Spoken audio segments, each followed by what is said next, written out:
this is Mercy with All Mercy Psychiatry and Integrative Care. How are you doing? I missed you guys. It's been a while. It's been summer. It's been work. It's been family. But glad to be here. Let us continue with our A to Z series of mental health issues. Remember, our A word was anxiety. The B word of your choice was bipolar. The C word of your choice was community, how community affects mental health. Now, the D word of your choice, there was no competition with this word. It was a landslide victory, drug abuse, and mental health. Please continue to reach out. We enjoy your feedbacks, we enjoy your comments, and we enjoy your choice of what to talk about. 682-376-6776 or Mercy at allmercypic.com. Let's go on with drug abuse. It's difficult to talk about drug abuse without talking about mental health. So this drug abuse will have two parts. Part A, how it affects our mental health, and part 2 next week, how we can deal with it in our society and in our communities. So how does drug abuse affect our mental health? These two coexist together. Some people with mental health issues tend to seek drugs, and most people who are doing drugs or abusing drugs has resulted to so many mental health issues. And when we are talking about drugs, we talk of things like prescription drugs, like painkillers. We talk of things like heroin, marijuana, cocaine, methamphetamines, LSD, ecstasy, and all those things. We talk about those. So how do they affect our mental health? Some people use it to self-medicate, thinking that if you have something like anxiety, trauma, depression, and you use drugs, or you have sleeping issues, you use drugs, it helps you to sleep better. It helps you to forget your pain. It helps you to feel good or less anxious in the moment. People forget to know that it provides or it alleviates your symptoms only temporarily. In the long run, you keep using more and more and more just to have the same relief or the same effect that you felt before. And this leads to addiction and abuse, of course, because you keep loading the doses, you keep needing more and more to feel better. In the long run, it just exacerbates your symptoms. It makes you feel worse. Not only do you become addicted to it, but it just makes you feel worse. Whatever is it that you were going through, it makes it feel worse. Again, it has led to increased vulnerability. Most of the time, people who use drugs become so vulnerable, very, very vulnerable to mental health issues because of what it is doing in their brain, in their minds. They become so vulnerable to mental health issues. Another thing is like a dual diagnosis for us providers. Not only are we treating your mental health issues, but we are treating your substance abuse issue. It makes it harder. Sometimes we don't know which one is causing which one because they coexist together. We don't know, is the mental health medications working, or is it the drugs that is making it not to work? It keeps us in a position where we are not sure of your treatment plan. It keeps us in a position where we don't know which one is putting or orchestrating the other, because what we do know is that if you take drugs like alcohol and other stuff, they metabolize your medication in a different way than intended to be.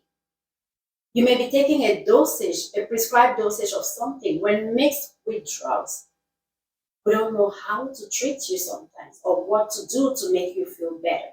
So those dual diagnoses has to be treated. It is very important that we treat them before it gets out of hand. So that is just adding an increase to the workload, and not only the workload, but an increase and uncertainty in your condition. Another way that it impacts mental health is the long-term effects of it. What is the long-term effect of drug abuse? Most of the time, it will lead to addiction.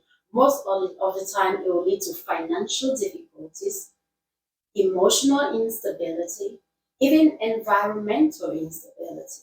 We see people sell their treasures just to get drugs and become homeless. It leads to so many impacts in our society that we are aware of. Somebody asked me, the way you talk about drug abuse, it seems like you have been affected. My response was, who is not affected? I may not be directly affected. You watching may not be directly affected, but we know tons and tons and tons of people who are affected. And our families are exposed to it. Our communities get exposed to it. Our society gets exposed to it. So one way or the other, if you're not affected or infected, it is a cry for help for everybody. And we have to join forces to make sure that we eradicate this drug abuse, or we teach people about it. Another way that it has impacted mental health is social isolation. Most of the time, not only are you isolated because you have mental health issues, not only are you judged or stigmatized because you have mental health issues, the drug abuse also brings social isolation because the society tends to shun you. The society tends to shut you down. The society tends to stay away from you. You are an added baggage that nobody wants to deal with. Now you are isolated. And we all know that social isolation only impairs your mental health. It doesn't add to it. It impairs functionality. It impairs your thoughts. Because not only do you feel lonely, you feel not wanted. You feel judged. You feel criticized. You feel like there's something wrong with you. You feel not inclusive in the society.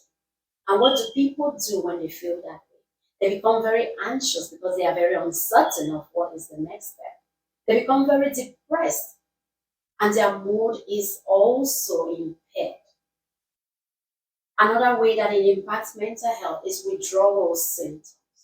Sometimes when you're trying to stop drug abuse, you go through serious withdrawals, sometimes hallucinations, increased anger, aggression, serious withdrawals that show in different ways. And when we are assessing your symptoms, we can diagnose you differently. Or when you're trying to quit, your body is already used to the drugs. It shows differently in your system. It shows differently in your behavior. The withdrawal symptoms have to be treated as well.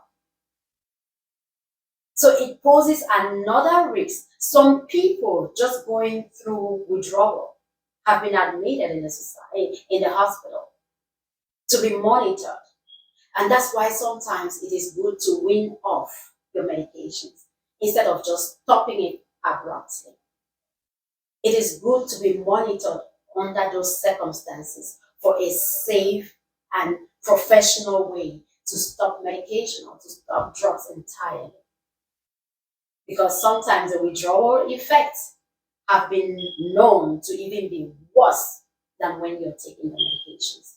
Also, we know that drug abuse play with your brain chemistry. Our brains have some neurotransmitters that help to regulate our mood.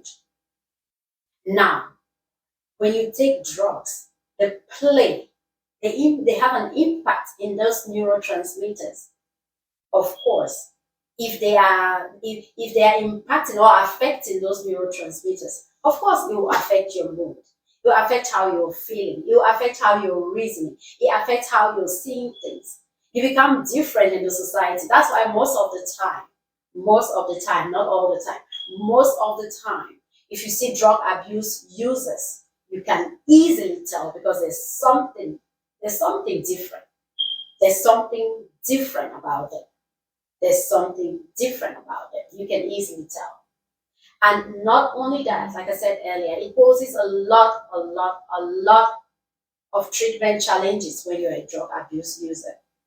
We may be treating bipolar, we may be treating depression, we may be treating anxiety. We cannot know the extent to how your treatment is working if you're combining it with drugs. We don't know which one is doing what into your system. We cannot tell. And sometimes you're thinking that, oh, my medication is not working. No, it's because it's being mixed with the drugs that you're taking. So we cannot really tell. It poses a lot of challenges when we are treating you. So with mental health, sometimes we have no choice, or we have little way of determining which mental health diagnosis we are going to get. With drug abuse, I think we have a choice. If we can stop, or if we can help those who are abusing it, if we can bring them in and help them, because it's different things that may lead to drug abuse. If we can find out why they are doing it. And of course, I will always say seek professional advice. Seek professional advice. Let us help you. Let us help you help our families. Let us help you help our community. Let us help you help the society. Let us help you help the nation, the entire world as a whole. Let us help you. Seek professional help. Please stay tuned for part 2. It will be how we can help the drug abuse users. How we can make our community a better one without the drug abuse. How together, like I said earlier, we are all affected. If you go anywhere, you will see a drug abuse person. It may not be your family member, it may not be you, it may not be your friend, but it is someone who has some values to contribute to that community, to that society. So if we can help, then we are all helping for the growth of the community or for the society. Stay tuned. Again, Mercy with All Mercy Psychiatry and Integrative Care. Thank you so much, and stay tuned for the next one. Thank you. Bye-bye.